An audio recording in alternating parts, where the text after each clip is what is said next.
Okay, welcome to our third of our public workshops on flood protection in West Sacramento.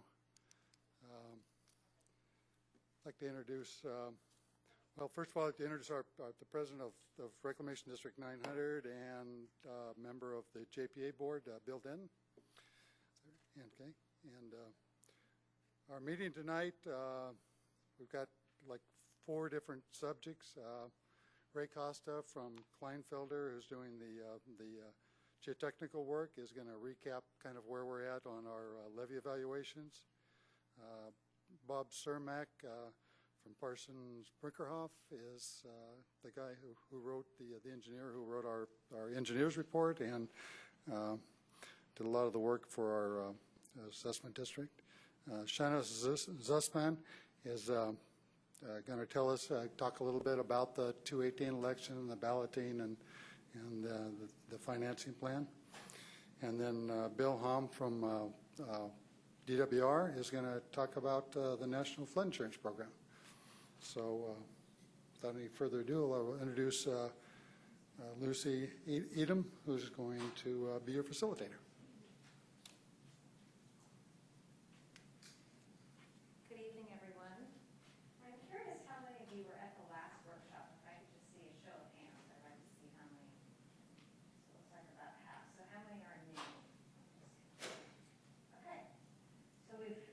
This is a second. Is that something I'm doing? No. Okay. If it does it again, I'm going to turn it off. You'll only have to listen to it one more time. You got 2 plus? No, I'm scared to go near it. Okay, I will not go near it just in case. So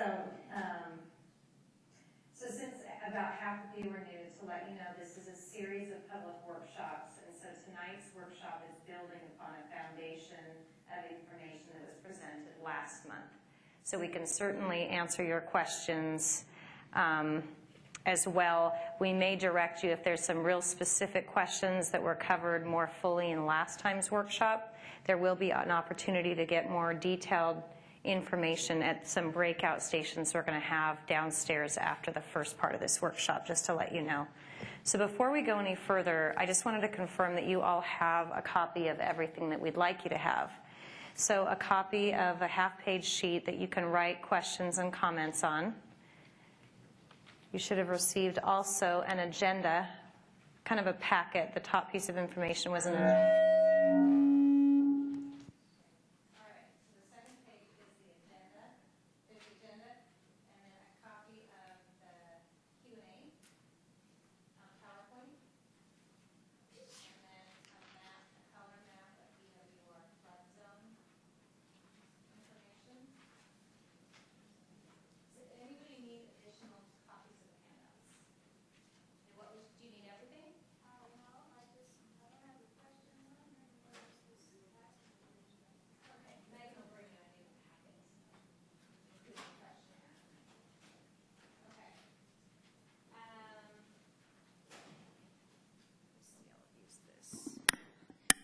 So tonight's meeting, we're here to talk tonight about information about the West Sac levee improvements, costs, and financing plans. So last month we covered a lot of information talking about the state of the levees in West Sacramento, updating folks on the fact that although previously the levees had been certified as low-risk levees, new requirements from the federal government have reclassified a lot of those levees. That's a very lay, crude way of putting the information. But I did hear some discussion outside and just wanted to make sure that everyone was clear on the fact that there are new requirements and regulations from the federal government. So the levees are being looked at with a different type of scrutiny than they used to be. So just wanted to let you know that. So tonight I'm serving as a meeting facilitator. My name is Lucy, in case those of you who don't remember what Ken said, my name is Lucy. And so I am working tonight to help make sure that all of you have the opportunity to speak and be heard, that everyone has that equal chance. So we're going to do a question and answer session after the formal presentation where I'll ask you for your questions at that time. So you can raise your hand if you haven't filled out a comment card and I will call on you. And then I might make some suggestions if some of you are asking really detailed, specific information about perhaps your parcel or household.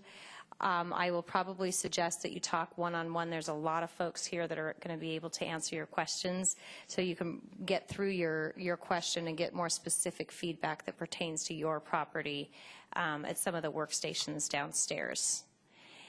And then what we'd like from you is just to hear as many of your questions as possible, and let us know specific things that you might have read that are unclear. We'd like to clarify as much information as possible tonight. That's why the city is hosting this workshop. So does anybody have any questions at this point in time? Okay. So a couple of things I put up here on the sheet, just helpful if we all are in agreement with how we're going to operate the meeting tonight. I call them meeting format agreements, so something that we can all operate by to get through the presentation and the Q&A session expediently. So the first one is actually number 3 I'll take first. If you could all turn off the sound on your cell phones and pagers and any other beeping devices that you might have, we would appreciate it. If you do need to take a call, if you have it on silent, if you could please step out one of the doors and take your call out in the hall, that would be great. If you could keep your side discussions to just outside in the hall. Sometimes you'll want to make comments to your neighbor, and it makes it difficult for other folks to be able to hear the presentation. So we ask that you don't have any side discussions. And if you could hold questions until the end of the presentation. It worked really well last time we did this, and we were able to proceed forward in the meeting in an orderly fashion. So we've given you these comment cards, the little half sheets, and you can just jot down your questions. And the last time we just categorized them, so we answered all the cost questions together, all the costs about the regulations at the same time, and it helps rather than bouncing around from topic to topic. So does anybody, just checking again, need a copy of the PowerPoint or anything? Okay. And other than that, we are going to do a formal presentation and then do the Q&A session. And then downstairs, just so that you know, there will be breakout stations. There will be several computers operating for the flood assessment calculators. So if you want to know specifically what your flood assessment is going to be, and you haven't had a chance to get on the internet yet, or you don't have internet access, we're more than happy to plug in your information into the calculators downstairs, and they'll tell you specifically what it is, what the amount will be. There'll also be a station on the financing plan. The Department of Water Resources will also be having a station, the National Flood Insurance Program, a station, and then also one on emergency preparedness. So you can leave here tonight armed with information on all of those various topics. So does anyone have any questions before we get started with the formal presentation?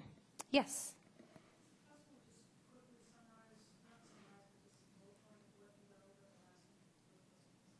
Sure.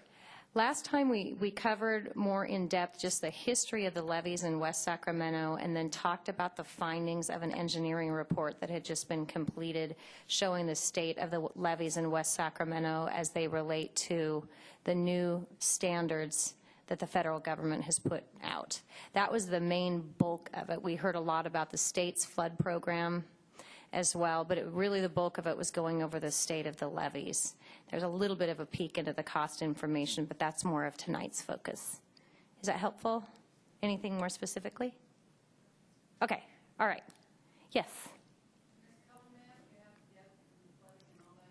Yes.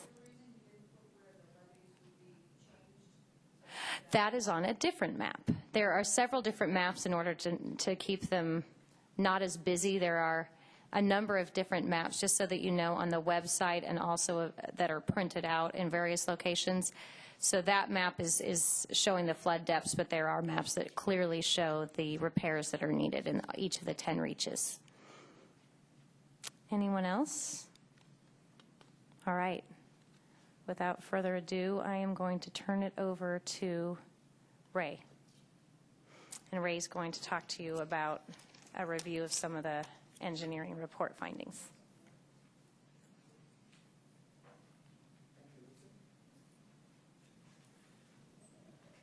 Well, as Lucy mentioned, previous meetings we've talked more at length about the conditions of the levees and what we've been doing out there to try to assess these conditions.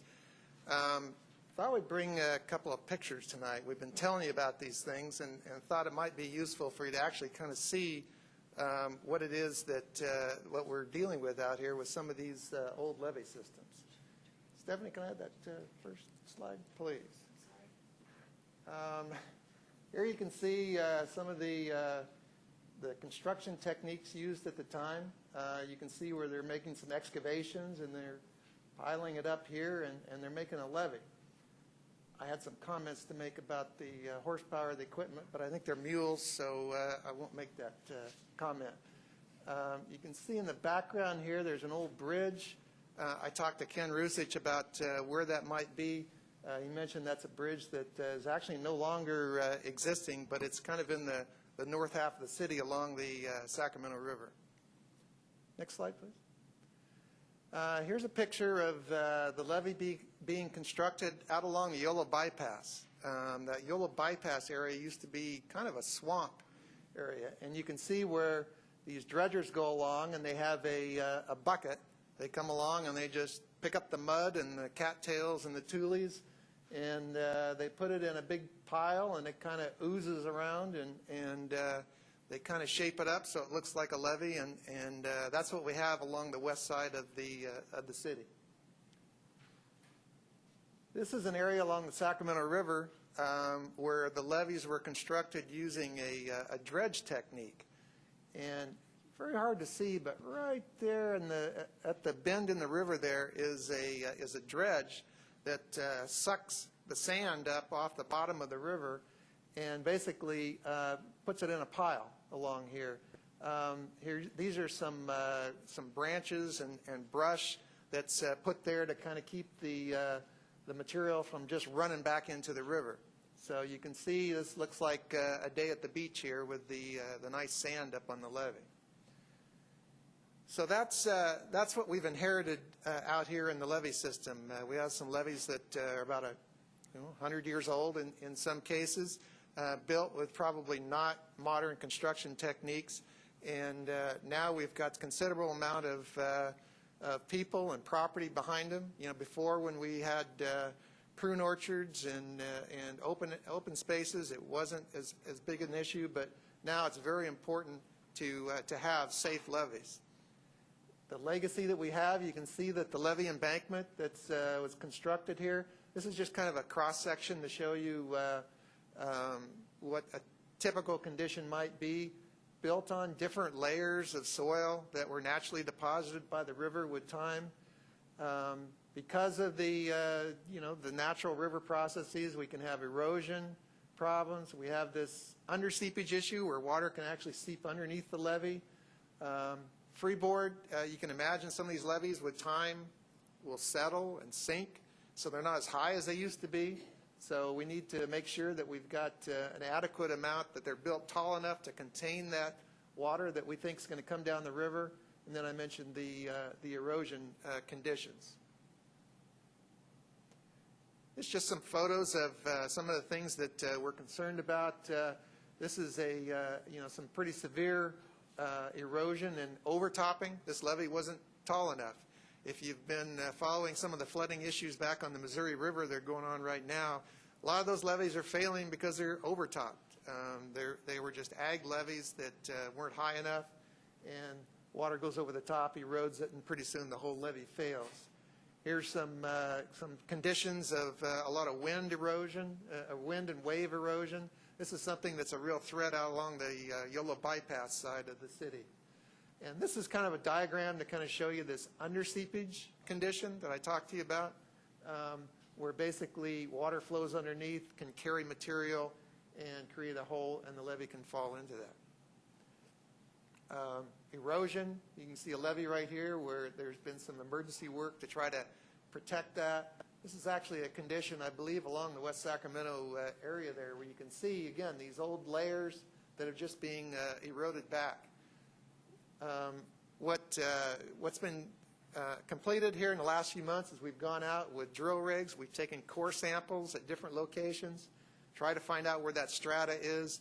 We take those samples back to a laboratory and we test them, see how permeable they are, see how strong these samples are, so we can evaluate what kind of safety factors we have for our levee system. What are some of the things we can do to solve the problems? Certainly this under seepage issue, we can build what's called a cutoff wall, where we dig a trench and fill it up with a low permeability clay cement mixture to reduce seepage.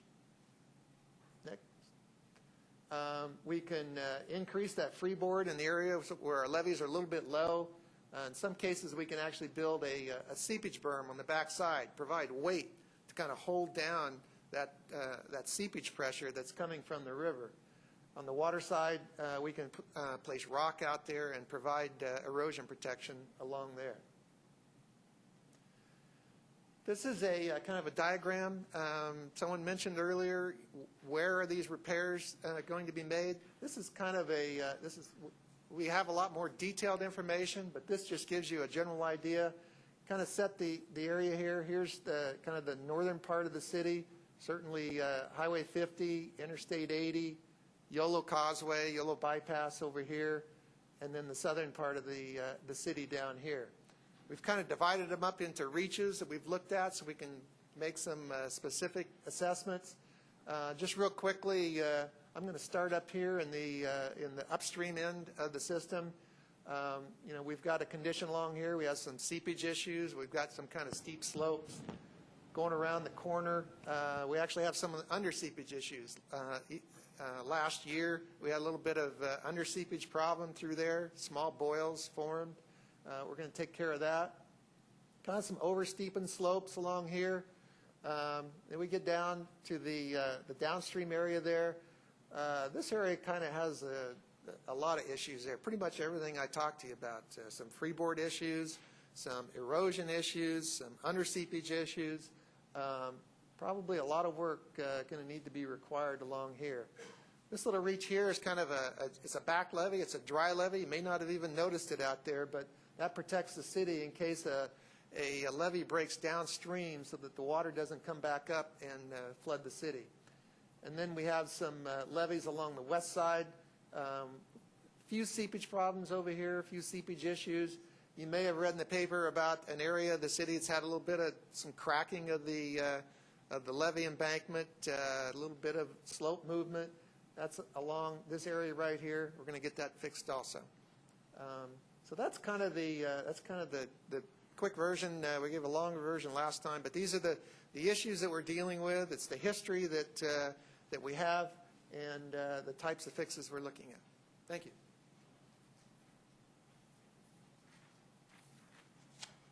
I did need to make one brief correction. The last public workshop was actually about emergency preparedness. So the workshop before that was the topics that I discussed. I've completely blanked on my mind that other workshop. So just to clarify that. And then I'll turn it over to Shanna Zussman from the City of West Sacramento to talk about the proposed financing plan.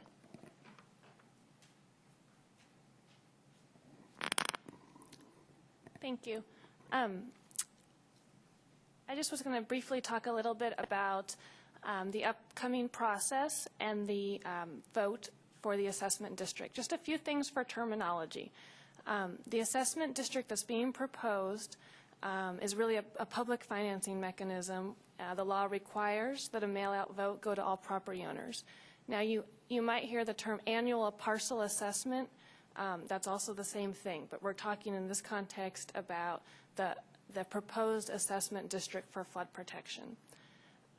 So just want to, in terms of updates, the West Sacramento Area Flood Control Agency, which is the JPA, between the City of West Sacramento, RD 900, and Reclamation District 537, did pass a resolution last week on May the 8th that directed staff to proceed with the assessment district process. And so according to the law, we do have to do a mail-out vote to all property owners, and those ballots are scheduled to be mailed on May the 22nd. The balloting process for every dollar that your proposed assessment is, that's the number of votes that you get, and that is required by law. Proposition 218 does require that. So anyway, if you're a property owner in the room, then you will be receiving a ballot relatively shortly. Again, May 22nd, they're scheduled to go out. We are doing another open house workshop on June the 5th. So if you have questions about your specific ballot, at any time, you're feel free to call. There'll be some numbers later in the presentation, but if you want to bring your ballots in that day, we can kind of talk about them and go over any of your questions on June the 5th. July 10th at 6 p.m. here, the Flood Control Agency Board will meet and essentially close the balloting period. So it's a 45-day period that you have to return your ballots. And you can actually physically walk into the council chambers and bring your ballot up until 6 o'clock that evening. And then July 16th at 3 p.m., the board is going to reconvene, and we will announce the results. So based on, again, that weighting of the votes according to the financial obligation, we'll tally up the results and make a decision as to whether the ballot measure passed or did not pass. If it did pass, then on your tax bill in December from Yolo County, you will receive a replacement to your existing flood control assessment through the JPA, and it'll be on your tax bill in December. One other thing I wanted to mention about the process is we heard from some folks at the last workshop about some concerns for folks who were on fixed incomes. And so we are developing a program that looks at a deferral program. So if that is a concern to you, please stay tuned and talk with us, and we are kind of developing that program. I don't have any details with me tonight, but we did hear that as being a concern by some people last time. I want to now turn it over to Bob Cermak. He's an engineer with Parsons Brinkerhoff. The law, when you put together an assessment district, does require that an engineer prepare an engineer's report. And he did the work for us. He also did the work in Sacramento. I don't know if any of you have been reading the paper and learned about the ballot initiative that went on across the river.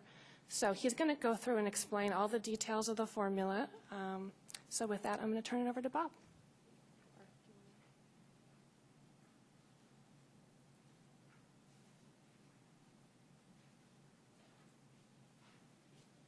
Thank you, Shanna. Ray explained a little bit about what the physical improvements are that are needed out there for the levee improvements, and Shanna talked about the balloting process. I'm going to kind of tie the two together in that the physical improvements are what's needed to be done, and to pay for that, there's a local share that needs to be raised. That's the assessment. Part of that local share comes from assessment revenue. And that's what the ballots that Shanna mentioned that are going to be in the mail shortly will be sent out to all the property owners in West Sacramento that will allow you to cast your vote on whether you support or don't support the new assessment district. What I'm going to describe explain is how those assessment amounts were determined in terms of what's the cost for the project and a little bit about the financing assumptions, and then specifically the assessment formula and how individual parcel assessments are calculated. Ray mentioned that for analysis purposes, the area that's being protected was divided up into several reaches. This is the same picture as Ray had before, showing the reaches along the Sacramento River, the Sacramento bypass, the Yolo bypass, the Deepwater Ship Channel, and then that little cross canal levee at the bottom. Within those reaches, here's a list of what based on the preliminary engineering studies that have been done to date, have identified as improvements. This is kind of the overall collective amount of each of those types of physical improvements. So cutoff walls that Ray mentioned, that vertical wall that was cut down, usually down the middle of a levee to prevent seepage, through seepage or under seepage. There's 40,000 lineal feet. This is kind of in length that's required in various reaches for that particular type of improvement. A seepage berm is another way of addressing an under seepage problem, in that you in effect lay soil, construct an engineered berm that provides a weight or behind the levee to resist that same under seepage water that's trying to come up through the levee. So that's another particularly where there's room, where the right-of-way is available and there's room. That's often a more desirable one, just because it's a little bit less costly, sometimes a lot less costly. Relief wells are another way of pumping out if water does seep beneath the levee or around the levee. They can pump it out and discharge it in a controlled manner into drainage ditches. Levee raise, Ray mentioned freeboard. If the levee's not high enough, this means that the levee has to be raised up a little bit higher. Levee crown flattening and slope flattening, these are changing the geometry of the levee to meet the required design criteria. Some of it's a little bit changed criteria that was mentioned earlier. The federal standards for levee cross sections have changed a little bit from what they were in the past. And erosion, that's on the water side. That's just caused by the velocity of the water and over a period of time, where it just eats away at the water side of the levee. So those are the physical improvements that need to be done, and again, it's based on the preliminary engineering to date. The price tag for those improvements is estimated at $400 million. That $400 million is assumed to be shared between the federal government, the state government, and the local sponsors.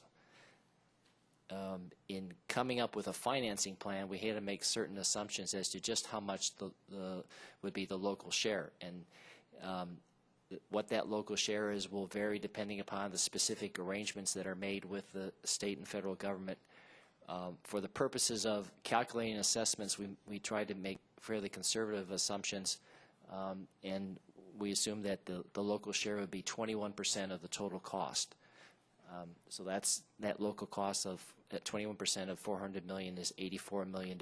So that's what the local share is assumed to be.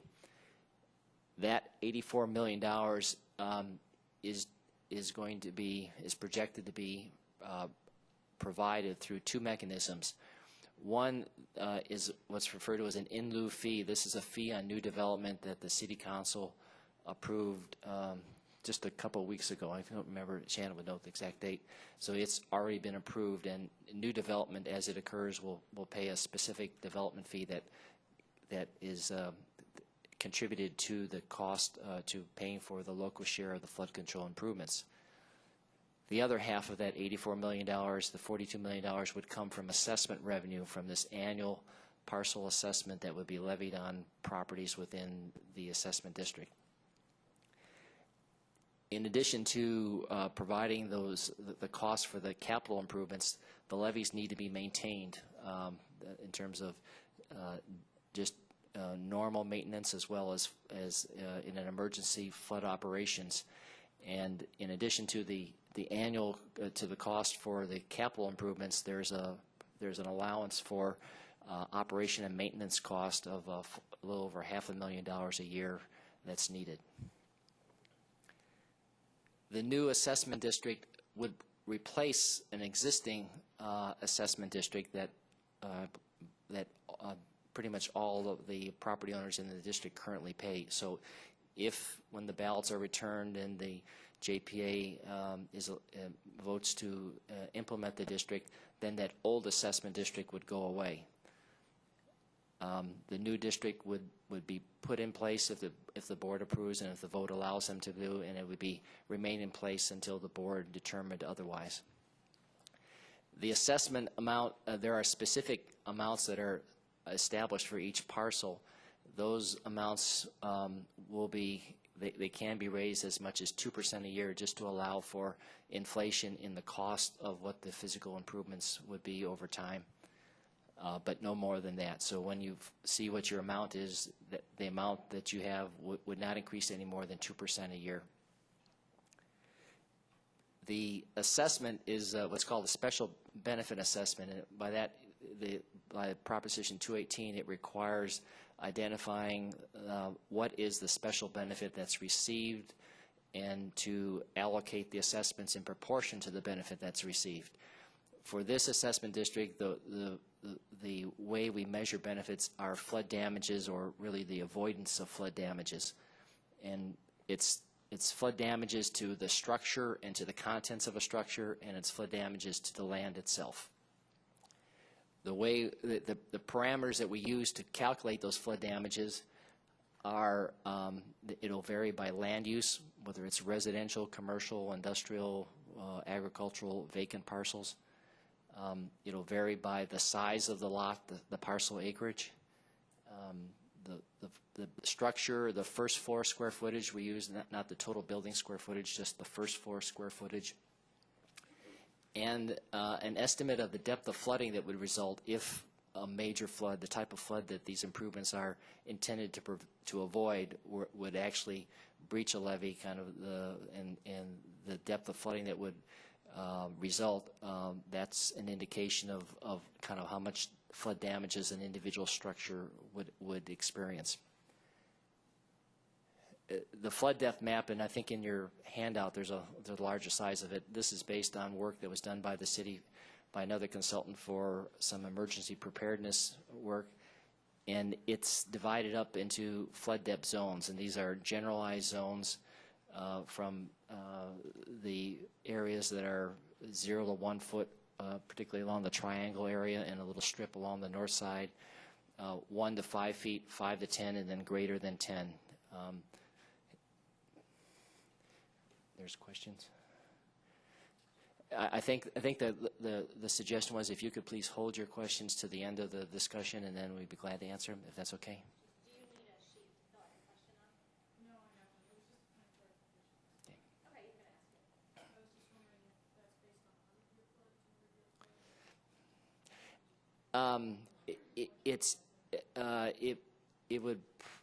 It's more. It's at least based on a 100-year event flood. Okay. You know what? Now I've opened it up. What is a reach? A reach is just a length of levee. It's just a section of the levee. It's just a way of subdividing the total thing, just to be able to say what happens in different places. Are there any other clarification questions? Okay. That's all right. Next slide, Stephanie. The actual calculation of the assessments are done or can be calculated in two, whether it's a residential structure or a non-residential structure, and using slightly different information. If it's a residential structure, the pieces of information that you need to determine is, one, what flood depth zone you're in from that map or from some other information. You need to know the size of your parcel, and you need to know your first floor square footage, whether it's less than or greater than 1,050 square feet. For residential structures, we put all residential structures into two categories: the smaller structures that are less than 1,050 on the first floor square footage, and the larger structures that are greater than 1,050. Based on those kind of three pieces of information, there's a formula, and actually it's a table where you pick off two numbers, and in your handout there's a very small version of that table which is not very readable at all. We have made copies, full-size copies, and I believe they'll be available downstairs or outside the door where you would actually able to actually read those small numbers. So I apologize that you can't read them now. But in that table, what you would do is you would go to a column that, for residential structures, that would identify which of the flood depth zones, the 0 to 1, 1 to 5, 5 to 10, or greater than 10-foot flood depth zones. You'd look under the row that was either, if your building square footage was less than 1,050 square feet or greater than 1,050 square feet, and you would pull off two numbers. One would be these. One would be the building factor, and the parcel acreage area. That's a top line, and then the other one would be this this building factor constant. In the next slide, it'll actually show an example. It'll be a little bit easier to show how these numbers are used. For this example, it's assumed that it's a two-story structure, residential structure that's in flood depth zone 2, which is in the 1 to 5 foot flood depth range. And the parcel acreage, the lot size is 0.17 acres. And it has a first floor square footage, not including the garage. The garage is not counted when we determine first floor square footage, of 1,200 square feet. So that would put it in the greater than 1,050 square foot category. from that table, you would look under that residential greater than 1,050. You'd look under the column that is for flood dip zone 2, and you would find that there's a multiplier of about 48, 47 point something times the acreage, and the constant of about 110. In the formula, you just take that 48 times the acreage, and you add to it the 110, and you would get $118 would be the assessment for that parcel. In this way, if you have different properties that have different acreage or different building size, you can quickly calculate what the assessment amount is. In the website that the workstations downstairs have, there'll be a way to look up the specific assessment amount for each individual parcel, just knowing the parcel number for that property. So you'll be able to determine from the stations downstairs exactly what your assessment is. That's the same amount that will appear on your ballots when you receive them when they go out in the mail about in a week or so. The amount of residential assessments overall, about half of them will range between $40 and $100, and about half of them will range between $100 and $130. So there is a distribution of assessments. A lot of it's tied to the main two characteristics that determine assessments, whether it's a smaller square footage or a larger square footage, and whether it's in one of the shallower or one of the deeper flood depth zones. In the next slide, it illustrates how the number of parcels that are in different ranges of assessments. So it shows that in the range from 40 to 60, and then 60, 80, and 80 to 100, just how many of assessments how many properties, residential properties, would be paying assessments in those amounts, as well as the larger buildings or the deeper flood zones would be paying in the 100 to 120 range. For commercial and industrial properties, their assessment is calculated quite similarly, except that they would be using their actual first floor square footage, not put into categories of square footage. Their assessments will range, because there is much more variability in the size of industrial and commercial properties. The assessment range will vary more. This shows that they're kind of divided up into approximately ranges of a third. About a third of the commercial industrial properties will have an assessments less than $100. About a third will have between $100 and $1,500, and about a third will have greater than $1,500, ranging all the way up to in excess of $30,000 for some of the larger properties. With that, I'd like to turn it over to Lucy to introduce the next speaker. So short. So I'd like to introduce our last speaker is Bill Hom from the National Flood Insurance Program.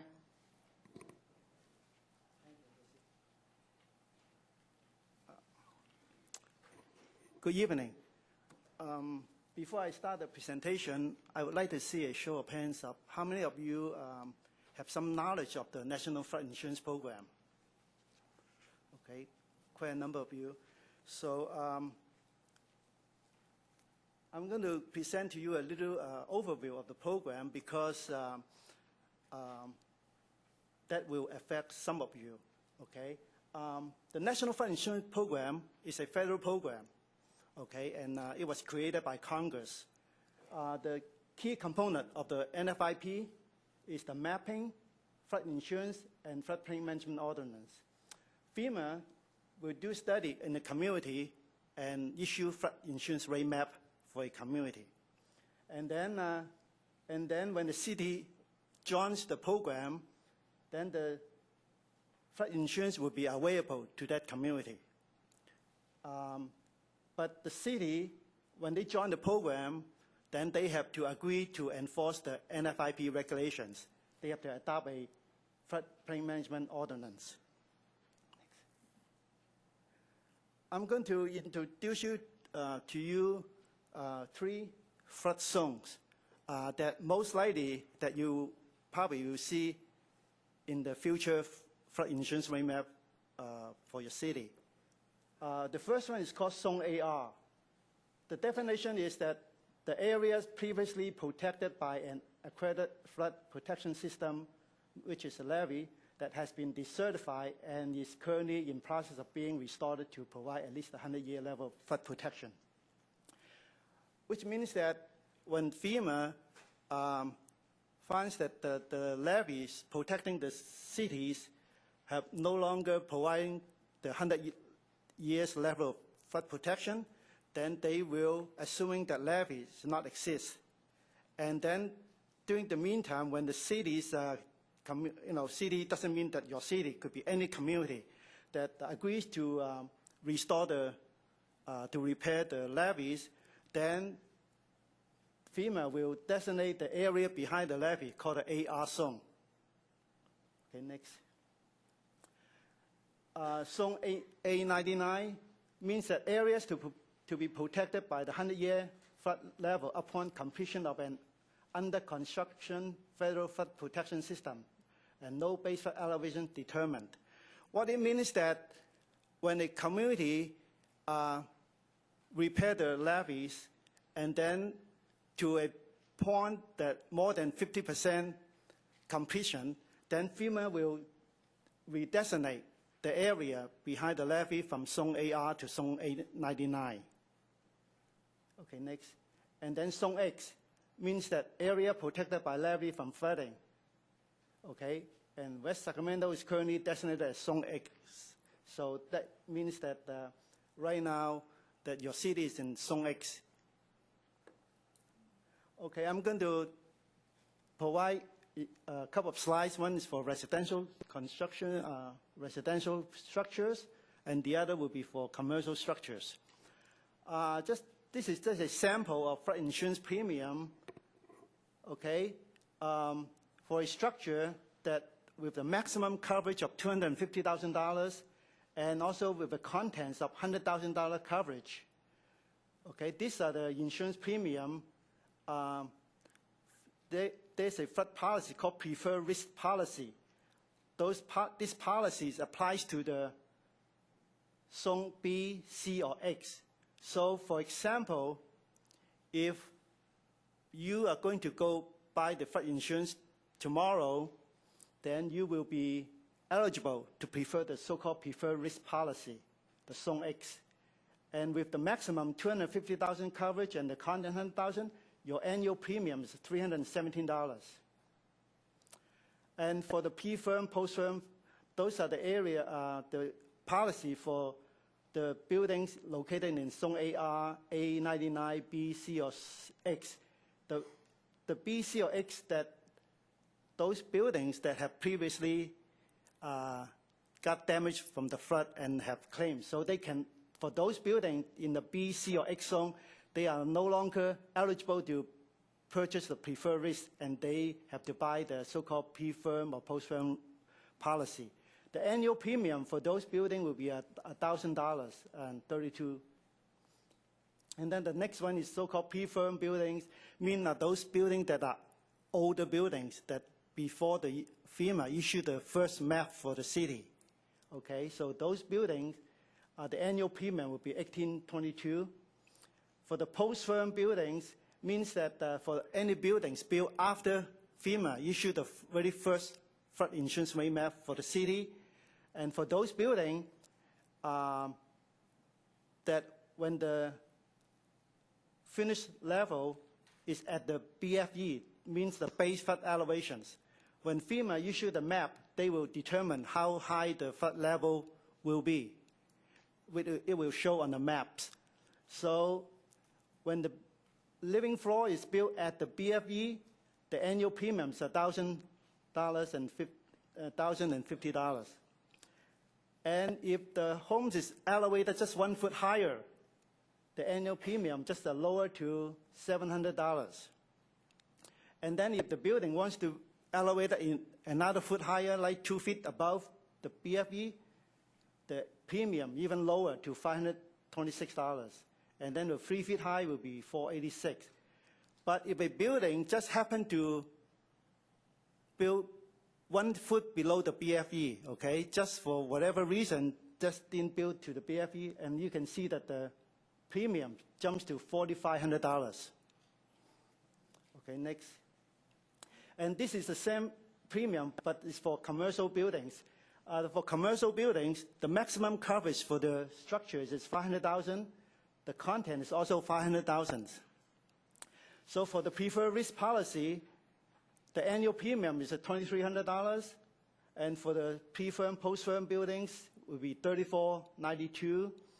For the pre-firm buildings in the A zones, it will be $74.28. And for the post-firm building, at the BFE is $4,700. You can see that. If it's elevated just 1 foot or 2 feet high, you can see that the great savings right there from $4,700 lower to $1,460. And then if just 1 foot below the BFE, you can see that it's $17,000 a year. Okay, next. This is a insurance industries have a study to show the statistics that for a house located in the floodplain and during a 30-year standard mortgage period, it only had 1% chance of catch fire.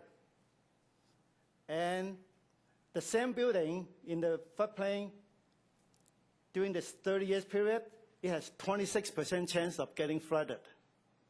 Okay, you can see the probability is much higher, the risk is much greater. There's 26% chance of getting flood during 30 years mortgage period compared to 1% chance of catching fire. And that is the reason that a lot of private insurance companies, they don't offer flood insurance. Okay, and I have 3 slides that provide 3 questions that are commonly asked questions. One is what percentage of Californians living or working in the floodplain that have flood insurance? In California, there are a total number of 272,320 flood insurance policies in place.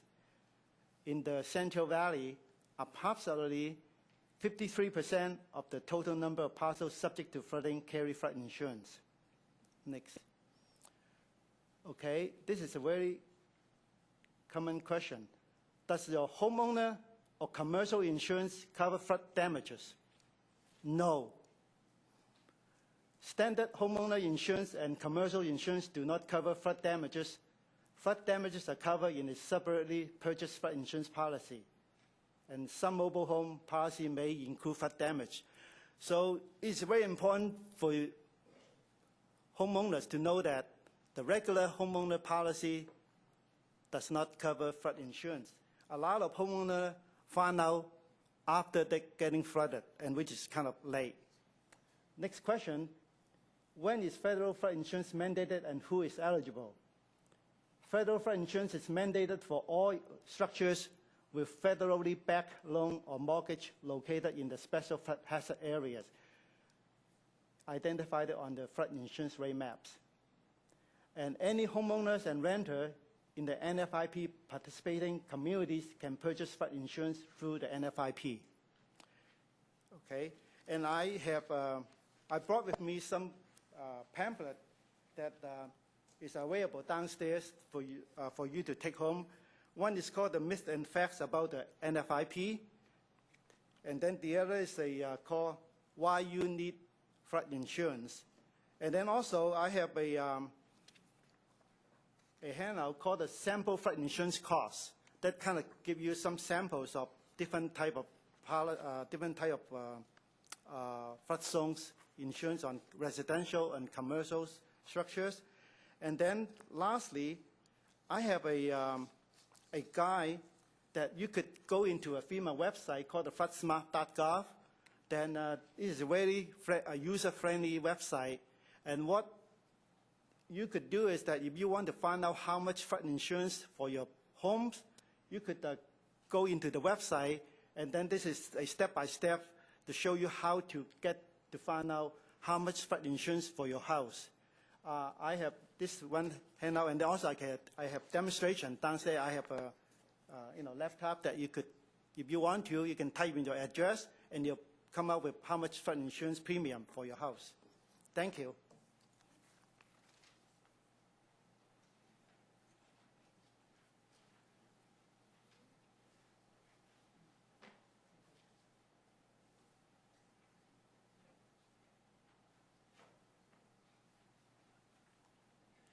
So just in closing,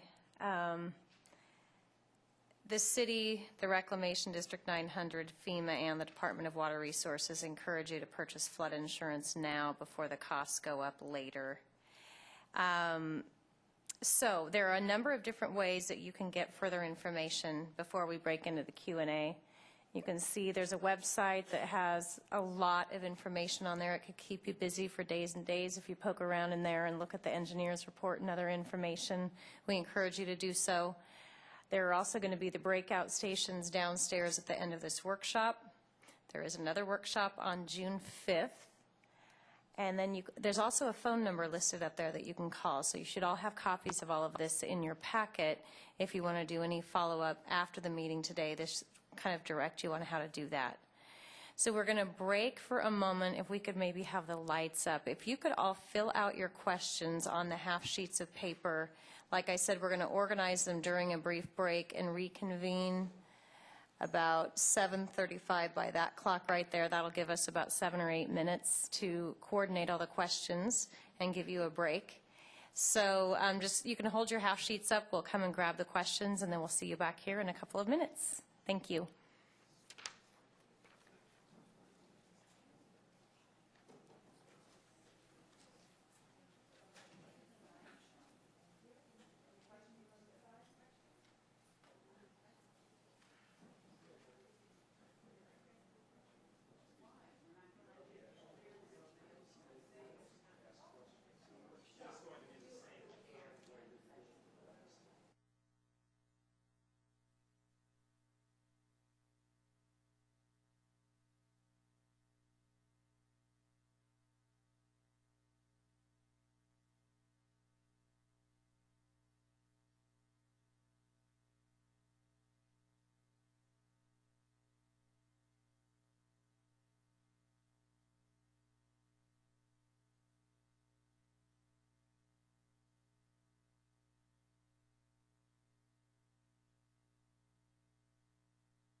Okay, thank you all very much. Sorry about the delay. Finally got this to stay down. So I'm going to start out with having Ray answer some questions that are more engineering related. So the first one is, how deep will the cutoff wall be below the level of the river? Is this a standard depth or are there variables?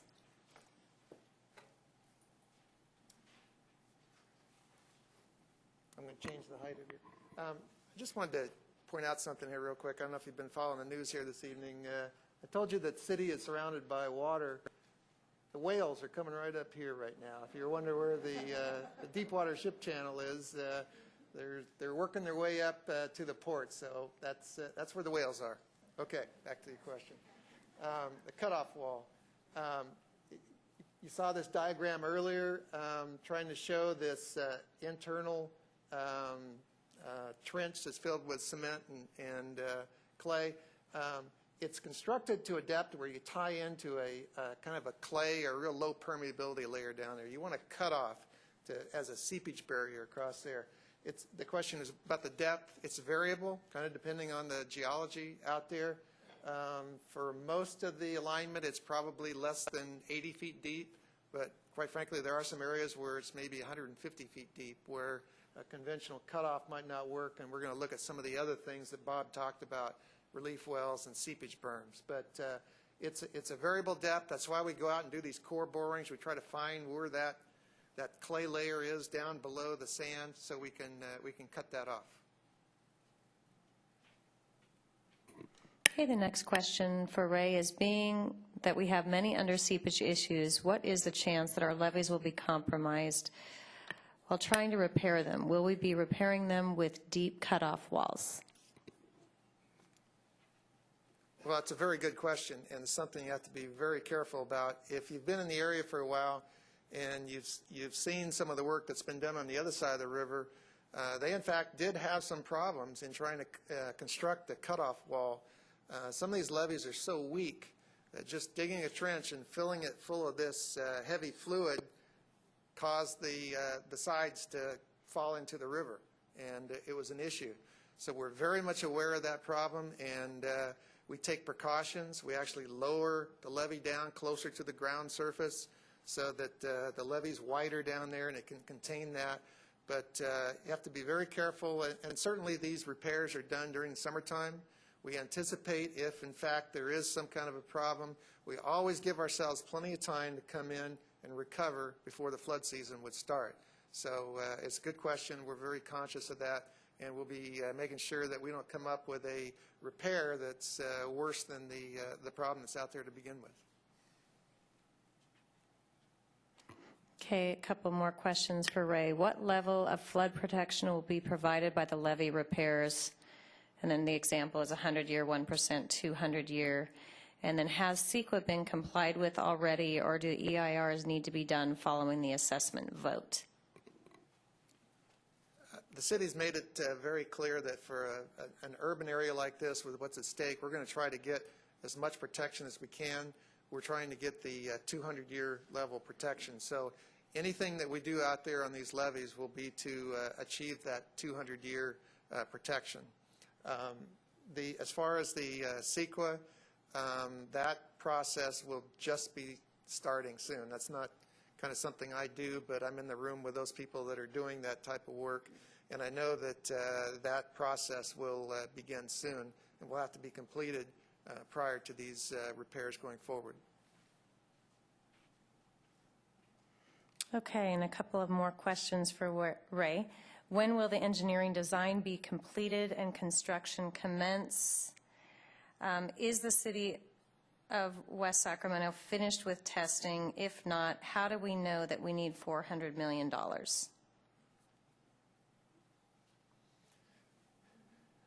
Answer the first question. When will the design commence? The city's made it clear that they want to get started on repair work immediately. We're trying to reduce the amount of exposure time. The State of California Department of Water Resources, who's one of our partners in this process, they are also anxious to show that they can get this work done. Had a meeting with them, as a matter of fact, this afternoon to coordinate when this is going to start. Again, depending upon the results of this election, but the design would probably start towards the end of this year with the intent of beginning first part of construction probably next summer. So the idea is to, it's a question that's going to be answered later. How long does all this take? But we've got to get started. Can't do it all at once. As I mentioned, there's only a certain period of time you want to get out there. It's only safe. Obviously, can't do it when the river's up. So there's a limited construction season, and we're going to optimize and try to get as much done in those as we can. But hopefully, the first project should start next summer. What was the rest of the question? Oh, are the drillings completed? No, there will be more drilling. There's been a lot more extensive drilling kind of done in the north half of the city. Can feel reasonably, have a better confidence that we know what the conditions are up there. The southern half of the city, we've done the initial borings. We have a pretty good idea. Quite frankly, the initial borings have shown problems. Can't tell you the truth, can't imagine it getting much worse. More information is not going to tell us that necessarily that there's more work, because there's a lot of work to do down there already. So there will be some of that work done. There's also some work being done, and there'll be you'll see some information probably on radio, and you won't see it on radio. You'll hear about it on radio. You'll see it on TV. The State of California Department of Water Resources is doing some work where they're doing some surveys of the levee. They have a device that they can fly over the levee alignment, and it will detect soil layers up to 100 feet deep. And so we're out there with our borings, taking these core borings at intervals anywhere from 500 to 1,000 feet. What we're going to have with this airborne survey is we're going to get a pretty complete look at the levee system and make sure we haven't really missed anything important. It's that defect that you want to be able to find. It's the weak point that we need to find. That work's going to happen. You'll hear and see read and see it probably beginning here within the next month, and you'll see helicopters flying around the city probably in June or July. So I think that was all the questions for Ray. So next, I'm going to have Ken answer some questions. Ken is from the WSAFCA Flood Control Agency. So I'll ask you two at a time, Ken, because you have a lot coming up. Okay. So if this bond passes, what dollars will pay for the maintenance? Who will get the work done first? I'm not sure. So far. If this bond passes, what dollars will pay for the maintenance? Who will get the work done first? I don't know what they mean by who. I think what area of town? Okay. Okay. If the bond passes, how much money is going to go for maintenance? That's that $588,000. So yeah, it has to be split up based on acreage. The bulk of the acreage within the city is within Reclamation District 900. We have an existing assessment, but it isn't adequate to cover all the maintenance. And in order to pass the last flood protection assessment, which was many years ago, we actually cut our assessment rate in half in order to mitigate the cost of the new bond. So we've been kind of operating on a shoestring for a long time, and so between this new money and the existing money, we'll be able to catch up on some of the stuff that we haven't done. In terms of what work gets done first, they'll prioritize the repairs based on the information they find, and we will start with the areas that we feel are most critical. And some of it depends on funding. So some of it, if we can get state and federal funding for some of the projects, they may get going. And if we can't, then we may do some of the work in different order. But basically, it'll be based on the priority and availability of money.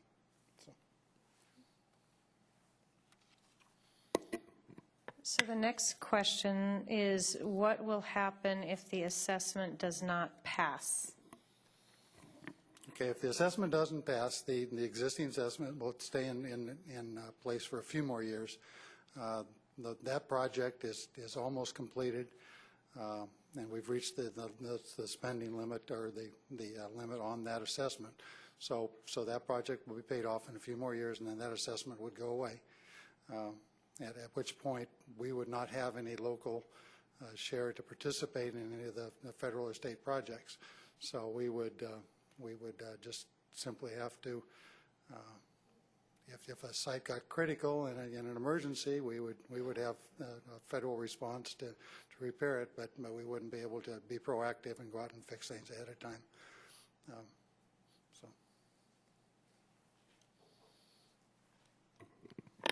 How much dollars do the feds have now for flood and levee protection? There's one of the big problems. The federal government is spending a lot of money in a lot of other places, and so they have a fairly large budget for flood control, but nothing compared to the magnitude of the work that we're talking about doing here. So one of the plans is for the state and the locals with their cost-shared money to actually kind of do the initial work, advance the money, and then the federal government would provide credits for us, and later on either pay us back or come up with their share as the work progressed. We still want to pursue these projects as federal and state projects in order to get the cost sharing. But there may be a time gap in order to get the funding from the federal government. So it's a very tough, complicated process to work through the federal appropriations process. But we've got an awful lot of people working on it to try to get some money to get our projects going. When will the official reclassification of the flood status happen, and when will the cost to the property owner go up? Tentatively, based on discussions with FEMA, the city will be get some provisional maps showing that we don't have 100-year protection in December of this year, and then a year later we would be officially designated as having less than 100-year protection. So it's very important in order to get the best buy on your flood insurance in that period before, a year and a half from now, to have a flood insurance policy in place. Does the extra assessment end when the levees are fixed, and how long will the levee repairs take? The assessment doesn't end when the levees are fixed because we have to basically, what we do is borrow money against the assessment in order to have the money on hand in the early stages. We can't wait 15 or 20 or 30 years to collect all the money to pay for the project. So basically you get a bond and you pay for that, and then over a 30-year period you actually pay that bond off. So the time period we're actually paying for the levee improvements are far beyond when you've completed the project. We hope to get work going next summer. An awful lot of it is based on availability of state and federal money, but we really hope to have the bulk of the work in progress within about 3 years, and sometime hopefully, optimistically, maybe within 5 years have the work completed. I mean, if we had money, everything in place right now, we could have everything completed within probably 3 years, but funding is not that easy, and it's going to take some work to get all the federal and state money in place. So, but realistically, probably more in the 5 to 7 year time frame.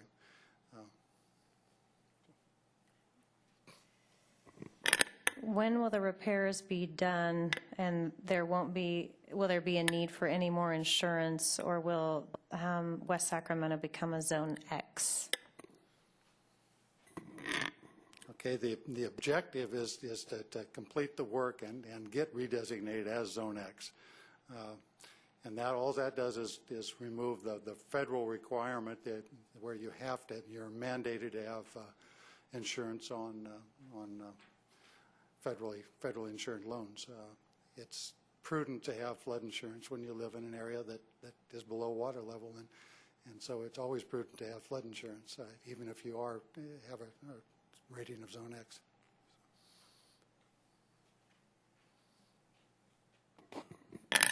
Since our area will soon require water meters, why can't those who stand to benefit from the South State pay for the lion's share of the costs? I wish there was some sort of a tie with water meters where we could get some extra funding that way, but realistically, there isn't any tie. This is a very specific project for a specific problem, and so we have to approach it that way. There's one more. There's this sheet here. Oh, okay. And the first one's mine, and the rest are Bob. Okay. So the last question for Ken is, what is the total linear feet of levees in West Sacramento? Okay. In the actual town of West Sacramento, we have roughly 25 miles of levees that surround the city of West Sacramento. But one of our problems is that we are exposed to flooding from the deep water channel being breached far down because of the water surfaces out in the deep water channel. We could have a breach 10, 15 miles down the deep water channel, which would come into the channel, come back up the channel, and flood us. And so, but we have to actually analyze and improve those levees as well. And so it just about doubles the mileage. So it's more like 50 miles if you throw in those levees.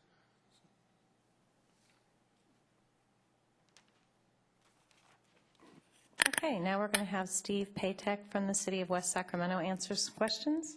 So the first one is, if the proposed assessment does not pass, how will the levee rehabilitation work be prioritized to be done with the available funding?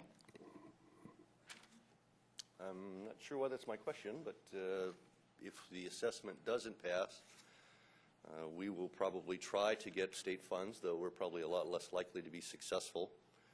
And with the other source of local funds being development in lieu fees, if the assessment doesn't pass and we are remapped, we are likely to be mapped into a zone that would basically preclude any development.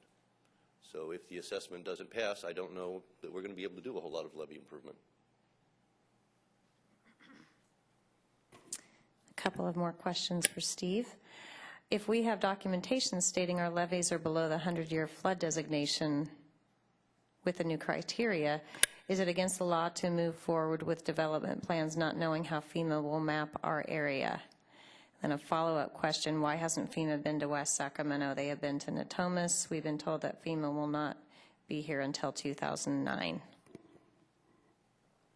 Well, the answer to the first question is it illegal for us to proceed with the knowledge we have, and the answer is no. We are currently Zone X under FEMA. We will be Zone X until FEMA says we're not.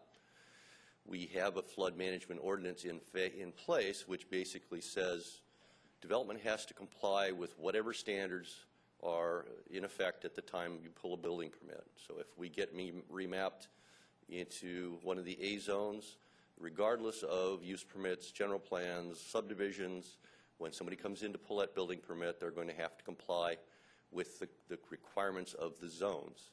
In an AE zone, that's going to be a requirement that you build a house above the floodplain, which is practically impossible. In an AR zone, there are still some provisions for development in much of the city, though you might have to raise the foundation 3 feet. And if we're fortunate enough to get an A99 zone, then there really aren't any other restrictions than what we have now. And in terms of FEMA, FEMA is in the process of really remapping virtually the entire country of areas surrounded by levees. So it's a huge task, and they are working through it. They've actually been working on it for a number of years. In Northern California, they sort of started in the Bay Area, and they've been working their way east. Natomas is a little bit of a fluke. I think got a little more high profile and some other reasons that they moved ahead on Natomas, though they're not looking at the rest of Sacramento, just Natomas. Again, we're in regular contact with FEMA. We talk to them regularly. They know our status, they know our levies, and they're quite comfortable staying to their timetable for preliminary maps this end of this year and potentially a final map at the end of next year.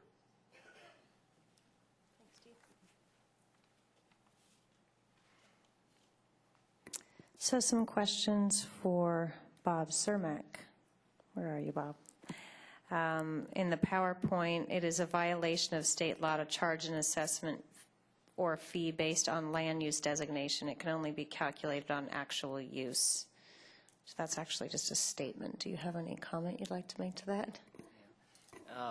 The assessment formula is based on relative benefit, and land use is used to decide to classify properties into these generalized land use categories of residential, commercial, and industrial, and then with the building square footage and flood depth zone, that's how we come up with the flood risk, and so there's no violation of that as state law. In fact, Proposition 218 requires that we determine the relative proportional benefit of properties and assign the assessments in that proportion. So it's in compliance with state law as far as I am aware. The city's share has historically been 7 to 10%. Why is it 21% now? Is the money restricted to levy repair or operations and maintenance? I think Ken mentioned when one of the questions about our federal funds available, there clearly is going to be competition to get federal funds. In developing the financing plan for this assessment district, we attempted to take a fairly conservative approach of something, assuming a local share greater than what has been in the past. That's primarily because there's not an officially federally authorized project for the improvements that are planned. There certainly is the expectation and hope that there will be, but it's not in place right now. So that's why the assumed local share is greater than it has been historically in the past. Yes. Okay. I'm sorry. What was the second half of the question?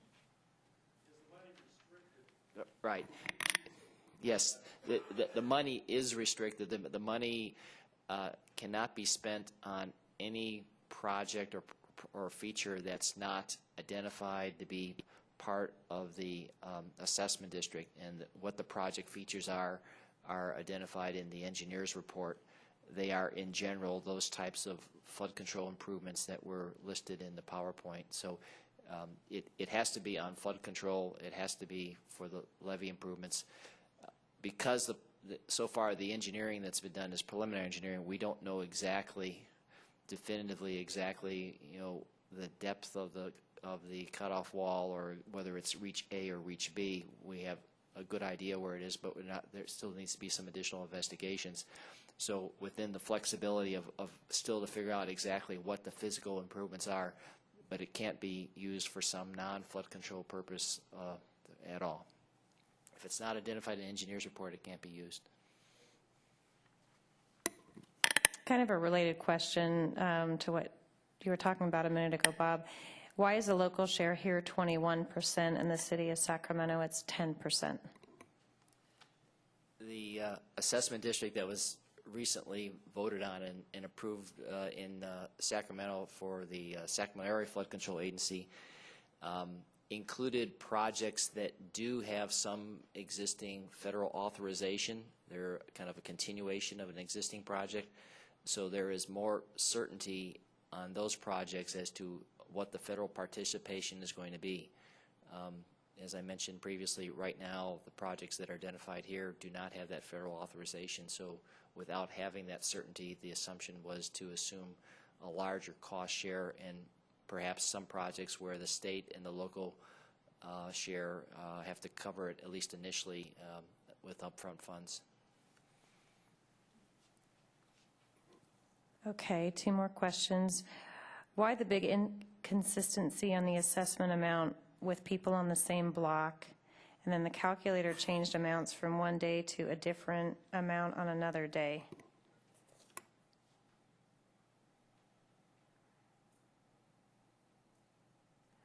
So those are the two I was checking to see if those are. The assessments for a similar property, by similar property, if it's on the same size of a lot, if it has the same first floor square footage, or at least within the same category, less than 1,050 or greater than 1,050, the only reason it should vary then is if it's in a different flood depth zone. And so it is conceivable that within a block or even across the street that one property will be in one flood depth zone and they'll be on a different flood depth zone. So that would be the reason for it. It's kind of, we have to draw the line somewhere between these boundaries of flood depth zones, and so it will show some properties, adjacent properties, paying slightly different assessment amounts because of that. The second part of it was Why do the calculator amounts change? oh, why the calculator amounts changed. The city on their online calculator had assessment amounts that were based on a draft version of the engineer's report, and during that period we received some information from the public and other sources that allowed us to clarify and correct some of the data that we were using in terms of parcel characteristics as well as other information. And when we incorporated that new information, we recalculated assessments, and so the assessments did go down in general for all properties between the draft version and what is now on the calculator and what is now the amount that will be appearing on the ballots. Shouldn't there be a different charge for people that have homes that are at the first floor versus those who have homes, I'm sorry, on a 2,100 square foot first floor versus those with a 3,200 square foot first floor? Part of it is a limitation on the available data. We just didn't have the detailed building square footage for all the buildings, for all the residential structures in West Sacramento. Out of the 15,000 parcels in West Sacramento, about 12,000 of them are single-family residential, so it's clearly the bulk of them are those.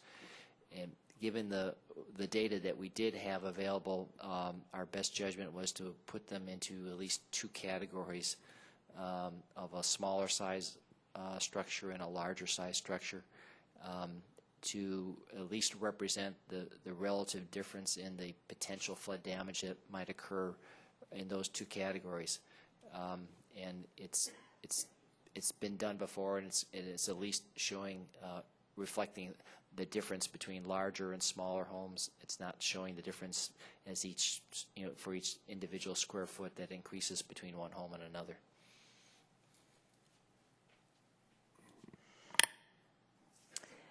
Is the formula the same for all commercial buildings in the same area if they are all the same size on the same lot but built with different material? Yes, building material does not enter into the determination of an assessment for commercial or any other land use category.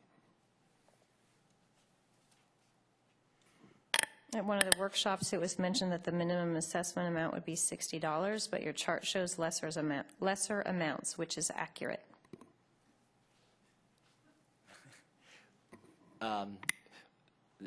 The charts that I showed are accurate in that they're based on the actual assessments that are calculated that are on the ballots. I think that for the earlier workshops, they were prior to us finalizing the engineer's report, so we were basing it on what we knew at that time, and it was a generalized amount as to what the kind of the minimum assessment would be. There are assessments now that go down quite small. Again, it depends on the size of the parcel, the size of the building, and the building in the flood depth zone. So it's the ones that are shown now, and the ones that are you can determine for individual properties at the workstations downstairs are the correct amounts. Can you please clarify the difference between the in lieu fee at 10.5% and the assessment fee at 10.5%? The in lieu fee is a fee that was adopted by the city 2 weeks ago or something like that. It's a fee specifically on new development. It is in addition to assessments. The assessments are on existing properties. I might say as well as when new properties do develop, if there's a vacant property and a structure is built, when they pull the building permit, they're going to pay the in lieu fee. Then when that property is constructed, they will start paying assessments based on its developed category. So they'll pay both assessments and the in lieu fee when it first develops. The 10.5% is just showing about what the share is that over the overall program of how much revenue will be generated from each of those sources, about an equal amount from both sources, both the in lieu fee and the assessment revenue over time. Is it a 2/3 or majority vote? And then why isn't the flood risk or depth higher nearer rivers and ports? According to Prop 218, what it is it's a simple majority of those votes that are returned. So it's only based on for those ballots that are returned within the time period, the authorized time period. If 50% plus $1 vote is in favor or against, that's the side that would carry. The other question was?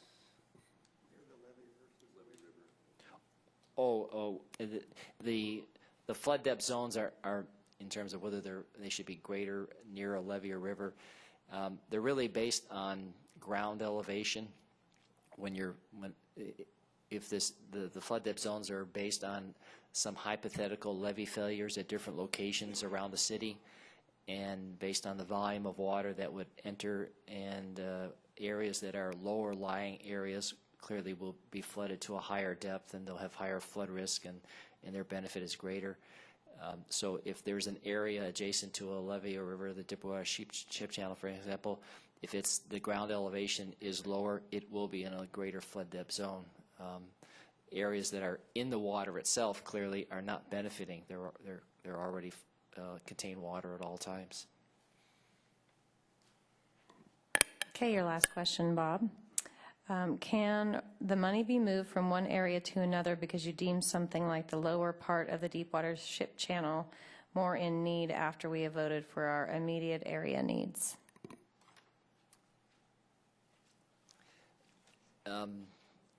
Well, similar to the one question was asked, the funds can only be used for the authorized flood control project. Within that project, it will be the responsibility of the JPA to determine both in terms of what projects are most needed and which ones are ready to go to allocate the funds for it. So there's a priority that will be established for those projects, but it's a matter of all the projects that are needed to accomplish the overall 200-year level protection will need to be constructed, and they'll be using this fund. So funds can be moved from one segment to another, but it's only for the authorized project. So Ken, there's a couple more questions for you, and then Bill will be our last person. When will all of the levee repairs and upgrades be completed? Okay, I think I covered that. We hope to get the bulk of the work done within 5 years, but depending on funding, it may take a little longer than that. But we're estimating something in the 5 to 7 year range. How was each reach decided?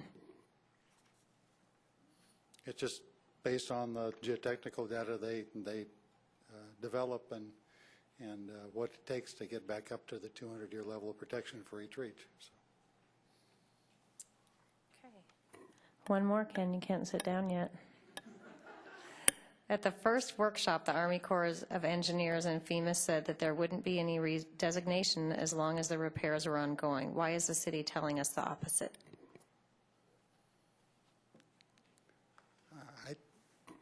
I don't know that they said exactly that.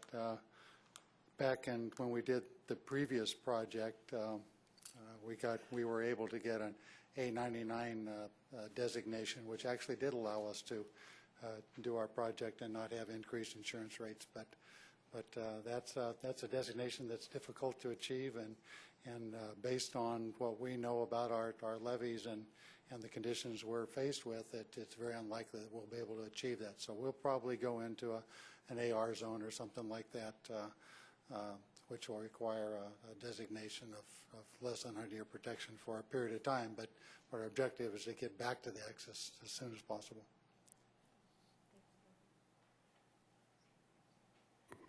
Okay, so the last speaker is going to be Bill, and I've got a couple of questions for him, and the rest of you can go head downstairs and staff the stations down there.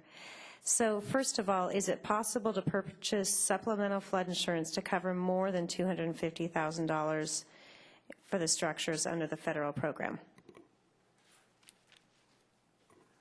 The answer is yes. There are few private insurance companies offer so-called excess coverage. There are two companies that I could think of on top of my head. One is AIG, I think called Airline Insurance Group. The other is Royal of London. Okay, this I could think of right now, but I have a list of private companies in my office that I could share with the city, with Lucy. Okay, but there are excess flood insurance available from private insurance company. But the deal is you have to purchase the NFIP insurance first, and you have to purchase to the maximum amount before they will offer you the excess coverage. When will the rate change to the AR zone rates?